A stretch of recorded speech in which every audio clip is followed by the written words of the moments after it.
Guys, स्वागत है आपका अपना यूट्यूब चैनल सफलता कोचिंग सेंटर पर। जी हाँ, तो आज हम आपके लिए एकदम बेहतरीन वीडियो लेकर आए हैं, क्योंकि आज हम आपको हिंदी का डिस्कस करने वाले हैं। जी हाँ, हिंदी प्राइमरी लेवल का जो सीटेड या तो उनके लिए यह वीडियो एकदम रामबाण होने वाला है। आज समझ ही लीजिए, आज आपके एक ऐसा टारगेट लेकर आए हैं कि आप प्राइमरी लेवल अगर आप दे रहे हैं 1 to 5 वाला, आप जरूर देखिए 1 to 5 का जितने भी छात्र हैं, जितने भी लेवल अगर आप दे रहे हैं 1 to 5 वाला, आप जरूर देखिए 1 to 5 का जितने भी छात्र हैं, जितने भी टीचर्स हैं, तो उनसे रिक्वेस्ट यही है कि यह वीडियो आपके लिए एकदम बेहतरीन आज साबित होने वाला है। जी हाँ, हिंदी का जो पेपर होता है 30 क्वेश्चन का होता है, 30 नंबर का रहता है। पैटर्न की बात थोड़ा कर लेते हैं। 15 नंबर का जो आपको आ जाता है पैसेज आ जाता है, जिसको गद्यांश से, उसमें आपको हिंदी व्याकरण। तो आज का टॉपिक हम आपको हिंदी व्याकरण की ओर चलेंगे, ठीक है। तो हिंदी व्याकरण का आपका टॉपिक बता देते हैं, जिसमें से आपको टारगेट एकदम पूरा एकदम 100% के हम दावा कर रहे हैं कि 14 से यानी 15 नंबर में आप 14 नंबर कंफर्म एकदम लेकर आइएगा। उसके बाद फिर 15 नंबर का आपका पेडागोजी पूछता है, जो फिक्स टॉपिक्स आपको एकदम टारगेट है, हम आपको बता दिए हैं कि 15 में से 15 हर स्टूडेंट इनमें नंबर लाने के आप योग्य है और क्षमता है, तो आप 15 से 15 आप ला सकते हैं, ठीक है, अगर आप यह हिंदी पैटर्न सही से आप देख लिए तो अब हम सबसे पहली बात हम कहते हैं कि गद्यांश अधांश में आप लोगों को किन्हीं को तो प्रॉब्लम नहीं है। अगर प्रॉब्लम होता है तो गद्यांश और पद्यांश के लिए एक स्पेशल वीडियो तो हम आपको बनाते हैं, सोल्यूशन दे ही रहे हैं और सोल्यूशन आप देख भी रहे हैं कि सारा क्वेश्चन सोल्यूशन हो रहा है। जहां यहां तक हम आपको सीडीपी का भी सोल्यूशन दे रहे हैं, मैथ का भी सोल्यूशन दे रहे हैं। आप यूट्यूब पर मेरा सीटेट वाला प्लेलिस्ट में जाके आप देख सकते हैं। तो सबसे बड़ी बात यहां कर लेते हैं कि आज जो हम व्याकरण आपका जो टॉपिक उठाएं, तो व्याकरण का कौन कौन सा टॉपिक या 1 to 5 में स्पेशली हिंदी गद्यांश में, ठीक, हिंदी गद्यांश यानी पद्यांश की बात कर लेते हैं। टॉपिक 15 नंबर आपका रहता है, ठीक है। तो गद्यांश अगर आपको याद रखिएगा सर कि गद्यांश अगर 8 नंबर का रहता है, नहीं तो फिर 7 नंबर का पूछा जाएगा, ठीक है। या तो गद्यांश आपका 7 रहेगा तो फिर यह आपको पद्यांश 8 नंबर का रहेगा। तो यहाँ पर उसमें उसी टॉपिक में आपको व्याकरण सम्मिलित रहेगा। तो व्याकरण का कौन कौन सा टॉपिक सम्मिलित रहेगा वो देख लीजिए। पहला आपको वाक्य अशुद्धि रहता है, दूसरा आपको शेष शब्दों से भिन्न शब्द टॉपिक रहेगा, तीसरा टॉपिक आपका है विपरीत तार्थक शब्द, चौथा टॉपिक आप देख रहे हैं उपसर्ग, पांचवा टॉपिक आपका आ जाएगा प्रत्यय, छठा टॉपिक आप यहाँ देख रहे हैं समानार्थी शब्द, सातवां टॉपिक आपका आ जाएगा समाज, जिसे सामान्य जानकारी के रूप में हम इसको इस्तेमाल आज करेंगे। और उसके बाद फिर आप बता रहे हैं 8वां टॉपिक में आपका आ जाएगा क्रियाएं एवं अनेक प्रकार के। 9वां आप देख सकते हैं अलंकार हो गया। 10वां आप देख सकते हैं तत्सम तद्भव देशज विशेषज की आपको एकदम चलेगा।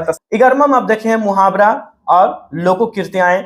12वां आपका सिलेबस रह जाएगा आपका टॉपिक विशेषण का सामान्य ज्ञान। 13वां आपका टॉपिक रह जाएगा क्रिया विशेषण का सामान्य ज्ञान। और 14 आप देख सकते हैं संधि का सामान्य ज्ञान यानी विच्छेद। तो यह आप 14 टॉपिक आप देख रहे हैं ना, यह आपका हिंदी व्याकरण में आपका पूछा जाएगा। खासकर कब, जब आप पद्यांश बनाइएगा या तो गद्यांश बनाइएगा, तो पद्यांश में भी रह जाएगा और गद्यांश में भी आपको यह हमेशा टॉपिक आता रहेगा। और कुछ अन्य टॉपिक भी इसकी बात कर लेते हैं, संज्ञा सर्वनाम क्रिया विशेषण और क्रिया विशेषण की बात कर लेते हैं, यह भी आपको कहीं ना कहीं देखने को मिलेगा। तो आज हम इस टॉपिक को पूरा 15 नंबर को आपको जो बता रहे। तो चलिए सर, यहाँ पर सबसे पहली बात हम कर रहे हैं हिंदी पद्यांश और व्याकरण संबंधित जो 15 मार्गों को आपको कंप्लीट बताने वाले, ठीक है। देखिएगा, सबसे पहले हम टॉपिक क्या उठाएं, उपसर्ग। एकदम छोटी तरीके से समझेंगे सर, एकदम छोटे अनुभव से हम समझेंगे, क्योंकि हमें 1 to 5 एग्जाम टैली करना है, निकालना है उसे, ठीक है। हमें ज्ञाता नहीं पढ़ना है, हम क्या करेंगे उसको टैली करके हमको किसी तरह से हमको पास होना है, सीटेट एग्जाम पास होना है। और क्योंकि इसलिए हम बोल रहे हैं क्योंकि अभी आज टाइम नहीं है, अगर टाइम रहता तो डिटेल से एकदम बताते हैं, ठीक है। लेकिन फिर भी उपसर्ग जो आपका जो सीटेट में आता है, या यह अगर आप इतना भी अगर आप देख लेते हैं या वीडियो भी आप देख लेते हैं, तो यह एकदम आपके लिए एकदम स्पेशलिस्ट रामबाण, सोचिएगा रामबाण यह आपके लिए वीडियो हो गया है, होने वाला है। तो अब यहाँ पर बात कर लेते हैं उपसर्ग। तो जो शब्दों के प्रारंभ से जुड़कर उनका अर्थ निकलता है सर, उसी को उपसर्ग कहते हैं सर, ठीक है। अर्थ बदल देते हैं, उनका अर्थ बदल देते हैं, तो उन्हीं को क्या कहते हैं सर, उपसर्ग कहते हैं। तो शब्दों से जुड़कर प्रारंभ में यानी शुरुआत में, जैसे प्रतिजोर अर्पण, तो प्रतिजोर अर्पण का मतलब क्या हुआ, प्रत्यार्पण। यहाँ पर आप देख सकते हैं प्रत्यार्पण।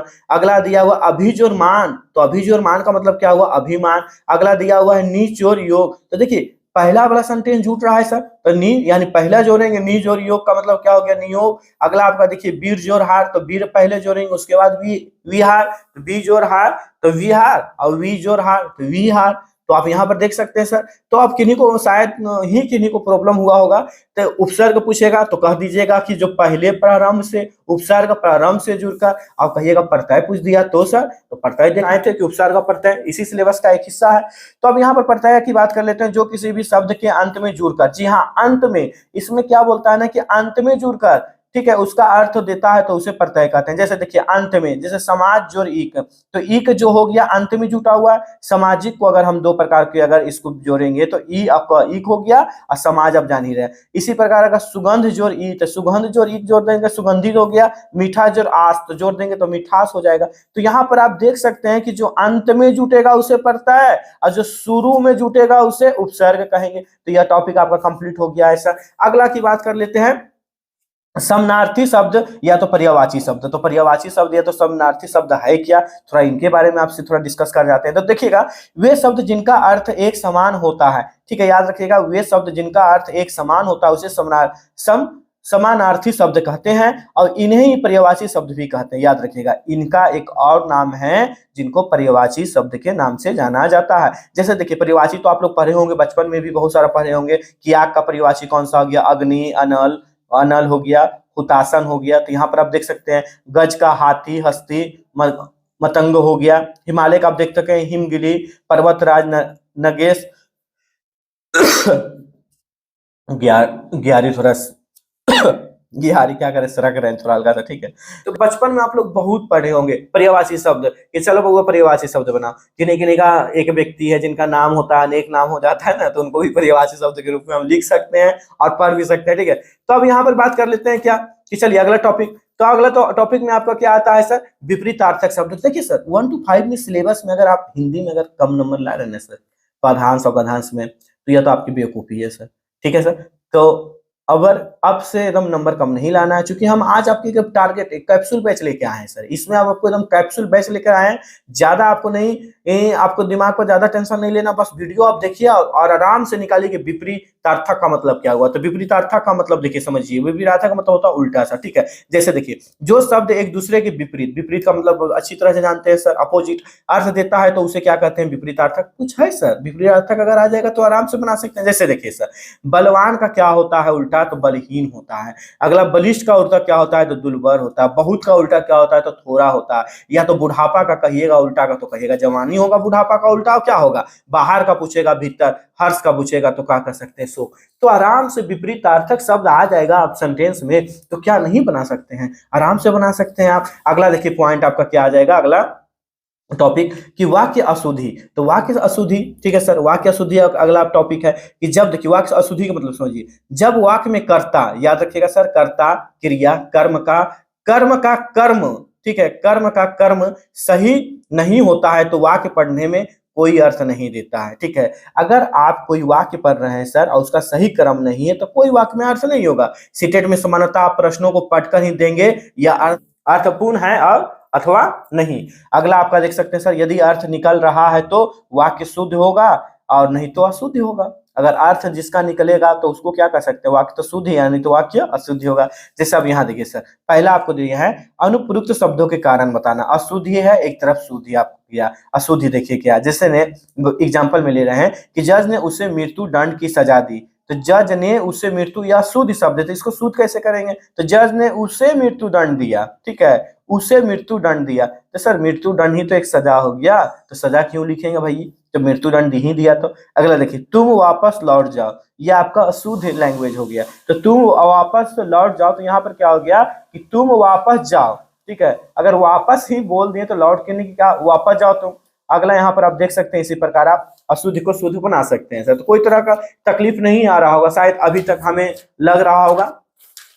अगर किन्हीं को है तो कमेंट करके बता सकते हैं सर। क्रम भंग अशुद्धि का मतलब समझिए सर, क्रम भंग अशुद्धि क्या है। देखिए सर, क्रम भंग अशुद्धि किसे कहेंगे, पहला है कि यहाँ पर शुद्ध गाय की घी मिलता है। अब यह हो गया, इसमें क्रम कैसे ढूंढेंगे, इसका देखिए शुद्ध करेंगे। यहाँ पर गाय का शुद्ध घी मिलता है, यहाँ पर भी गाय का शुद्ध, देखिए यहाँ पर क्या बोला है कि शुद्ध गाय का घी मिलता है, यहाँ पर क्या बोला है शुद्ध गाय का घी, यहाँ देखिए गाय का शुद्ध घी, गाय का शुद्ध घी, गाय का शुद्ध घी होता है। तो इसका देखिए आपका एकदम क्रम भी, तो कहीं ना कहीं सेंटेंस आगे पीछे लिखा रहेगा, उसी को क्रम कहिएगा कि नहीं, पीछे आगे नहीं लिखना है, ठीक है, क्या लिखना है, क्रम से लिखना, उसी को क्रम अशुद्धि कहेंगे। तो ये आप समझ गए सर। जैसे दूसरा देखिए, शीतल गन्ने का रस पीजिए, तो कहिए शीतल गन्ने का रस नहीं, गन्ने का रस जो होता है, गन्ने का जो शीतल रस है उसको पीजिए। गन्ने का शीतल रस होता है, शीतल गन्ने का रस नहीं होता, ठीक है। तो आप यहाँ पर आप देख सकते हैं कि क्रम क्रम अशुद्धि कैसे निकालें। अगला देखिए सर, अशुद्ध वर्तनी के कारण।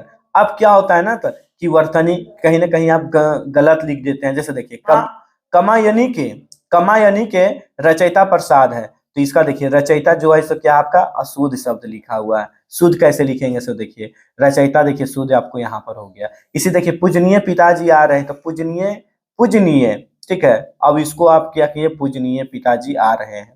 अगला पधार कर अनुग्रहित करें, तो अनुग्रहित देखिए इस टाइप से लिखा जाएगा सर, ठीक है। अगला देखिएगा सर, सर्वनाम संबंधी के बारे में बताते हैं। सर्वनाम संबंधी अच्छी तरह से समझिएगा। मैंने आज अजमेर जाना है, ठीक है, मैंने आज अजमेर जाना है। अब देखिए क्या करें, मुझे आज अजमेर जाना है, मैंने नहीं होगा बल्कि मुझे होगा।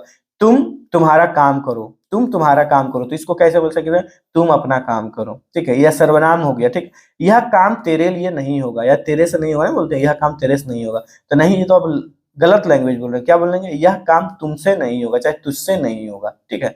यह राइट आंसर हो जाएगा। तो इसी प्रकार के सर्वनाम संबंधित निकालने के लिए हम समझ गए। अगला हम बात कर रहे हैं आपसे क्या, कि शेष शब्दों से भिन्न शब्द। अगर आप सेट बनाते हैं तो ये आपको हमेशा परेशान करते रहता है, नहीं करता है। इसे कि चार को तो हम चारों तो एक ही जैसा लग रहा है, लेकिन चार को एक जैसा नहीं लग रहा है। चार को में क्या होगा कि एक जो शब्द होगा आपका बहुत अलग टाइप का रहेगा। जैसे देखिए पहला प्रश्न ले लेते हैं कि कौन सा शब्द युग्म भिन्न से है। देखिए इसमें बोला कि कौन सा भिन्न है। आई देखिए सर 2016 में पूछा गया, दिसंबर में पूछा गया, कौन सा भिन्न है।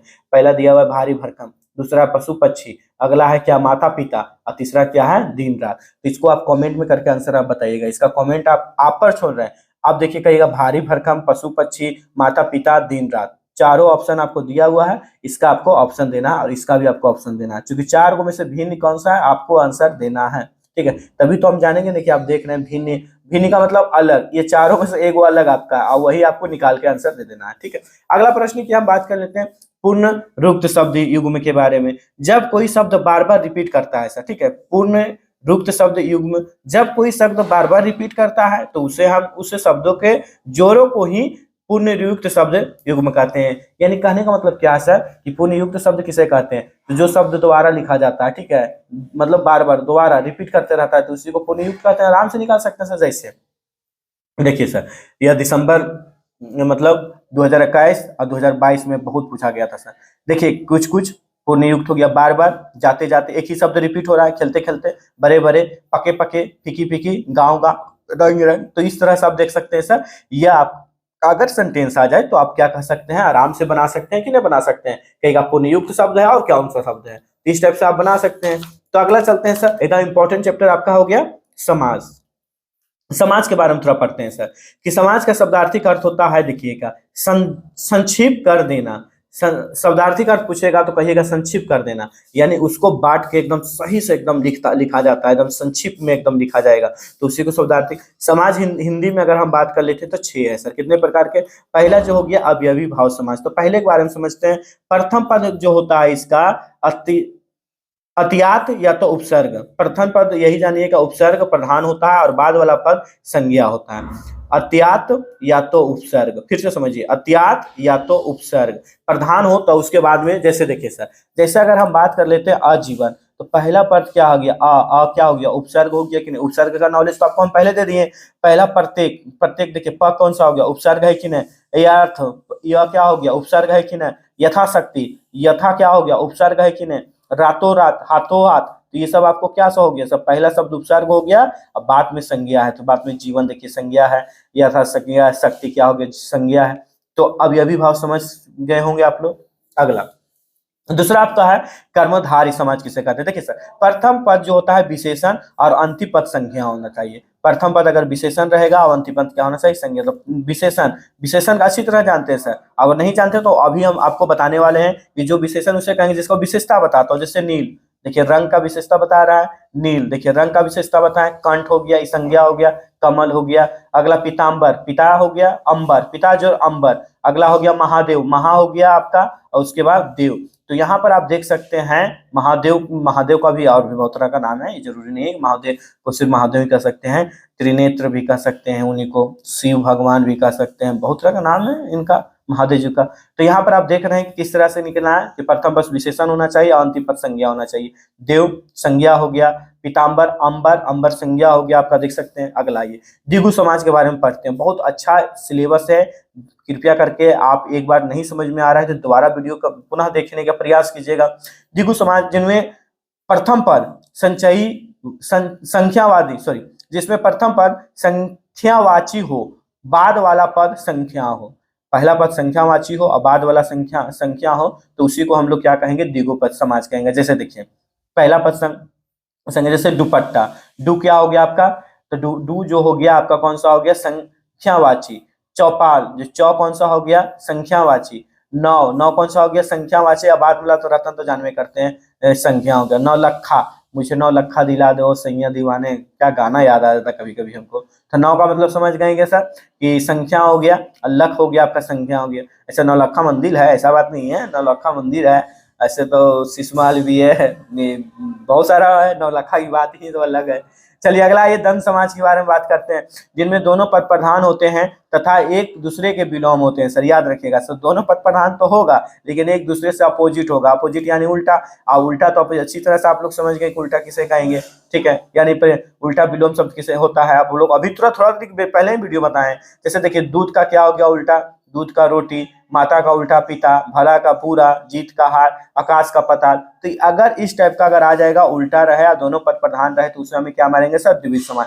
फिर आपसे एक बार रिक्वेस्ट कर रहे हैं सर, समाज बहुत लंबा चैप्टर है लेकिन हम इसको एकदम संक्षिप्त में आपको बताने का प्रयास कर रहे हैं। तो अभी भी अगर आप मेरा चैनल को आप सब्सक्राइब नहीं किए तो कृपया करके करें, और लाइक नहीं किए तो कृपया करके लाइक करें सर, क्योंकि आप लोग लाइक नहीं करते हैं और व्यू तो अच्छा खासा चल जाता है लेकिन लाइक ही नहीं करते हैं। पता नहीं क्या आपको हमसे दुश्मनी है, लाइक नहीं करते, बताइए तो सर ऐसा क्या होता है, नहीं होना चाहिए। अगला देखिए पांचवा में आइए, बहुब्रीहि समाज किसे कहते हैं, जिसमें दोनों पद क्या होना चाहिए, प्रधान नहीं होता बल्कि अन्य अर्थ निकलता है। इसमें देखिए बहुब्रीहि समाज जो आ जाएगा, दोनों पद प्रधान नहीं रहेगा लेकिन अन्य अर्थ भी, बल्कि अन्य अर्थ निकलता है, बल्कि अन्य अर्थ, लेकिन दोनों प्रधान नहीं है। जैसे देखिए अगर हम बात कर लेते हैं लंबोदर की, लंबोदर आप लोग जानते हैं, लंबोदर का मतलब क्या हुआ, गणेश जी।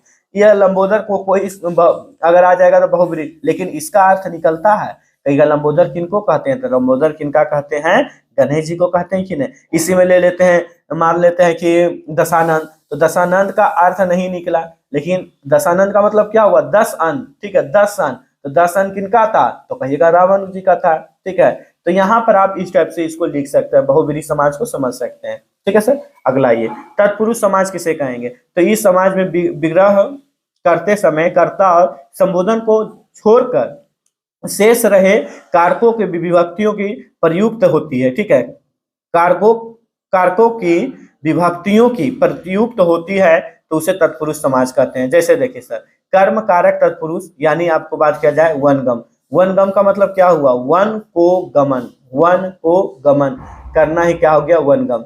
तो यह इस तरह का आप देखिए छह तरह का आपका समाज बताया है, छह समाज आप लोग अच्छी तरह से समझ गए होंगे। कुछ और ले लेते हैं, जैसे आप यहाँ पर दिया हुआ है क्या कि करण कारक तत्पुरुष, कुछ और होता है करण कारक तत्पुरुष, वाक्य शुद्ध के बारे में बात करते हैं। संप्रदान कारक तत्पुरुष, विद्या के लिए आलय हो गया, ठीक है। इसको अगर दो भागों में बांटेंगे तो विद्या अलग हो गया, आलय अलग हो गया, तो के लिए अलग हो गया। अपदान अगर आ जाएगा तो अपदान से आप लोग जानते हैं कि से होता है। संप्रदान का के कैसे हो गया, तो संप्रदान के लिए होता है।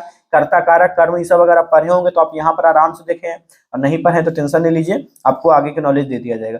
संबंध कारक के मतलब समझते हैं, संबंध में क्या आता है, तो संबंध में क्या आ जाएगा, जैसे राज आदेश, तो राज आदेश का मतलब क्या होगा, राजा का आदेश, राज्य आदेश।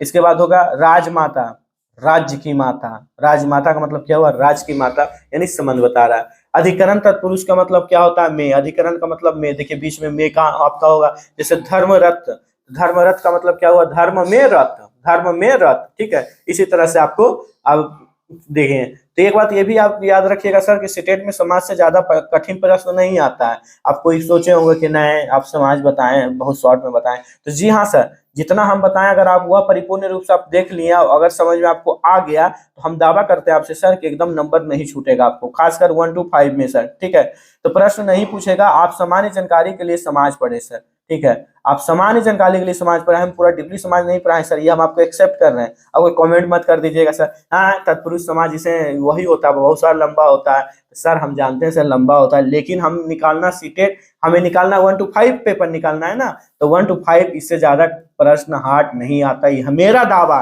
क्योंकि हम सर 2 साल इसमें योगदान दे चुके हैं सीटेड में, इसलिए आपको हम बोल रहे हैं। ठीक है, तो यह वीडियो नजरअंदाज ना करें। फिर देखिए सर्वनाम के बारे में थोड़ा आप चलते हैं, सर्वनाम का प्रकार चलते हैं।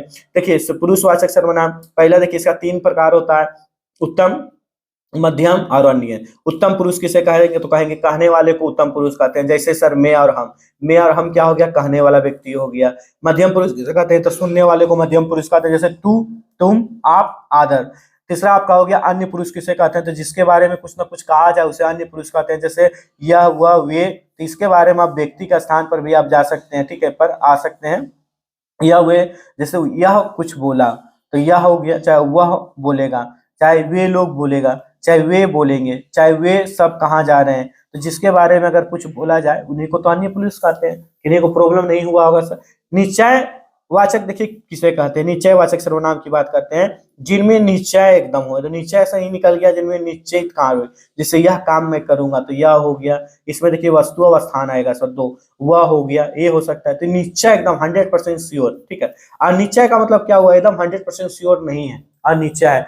हाँ होगा कोई ना कोई, नहीं कहते हैं कोई होगा, कुछ दो। अगर कोई भिखारी आता है मांगने के लिए तो अनिश्चय भाव से आता है, निश्चय भाव, ये भगवान कुछ ना कुछ हमें दे दो, ठीक है, या भगवान आपकी भला करेगा, ठीक है, तो कुछ दो, ठीक है, कोई होगा, ठीक है। तो इस तरह का अगर सेंटेंस आ जाएगा तो अनिश्चय मार देंगे। अगला क्या हो गया, संबंध। अब देखिए संबंध किसे कहते हैं, जिससे संबंध जोड़ा जाएगा उसी को संबंध कहेंगे। जैसे देखिए जिसका, जिसकी, जिसकी, जिसके, तो यह जो आपको आ जाएगा संबंध आ जाएगा। ठीक है, जैसे अगर हम बात करेंगे वह कौन है जो दरवाजे पर खड़ा है, तो दरवाजे पर खड़ा है तो किससे संबंध जोड़ा गया है, दरवाजे और जो खड़ा है वह लड़का, उससे संबंध जोड़ा गया। तो संबंधवाचक आप समझ गए होंगे। प्रश्नवाचक क्या है कि जिसमें प्रश्न को पूछा जाए। अब प्रश्न के पूछने का मतलब क्या हुआ, कहिएगा जहां प्रश्न की बात करेंगे, जैसे देखिए क्या, कहाँ, कब, कैसे। अब कहिएगा इसमें प्रश्न कैसे पूछेगा, जैसे आप पूछेगा आपका नाम क्या है, कहाँ आया कि नहीं आया, आप कहाँ रहते हैं सर, तो आप कहाँ, आप क्या हैं,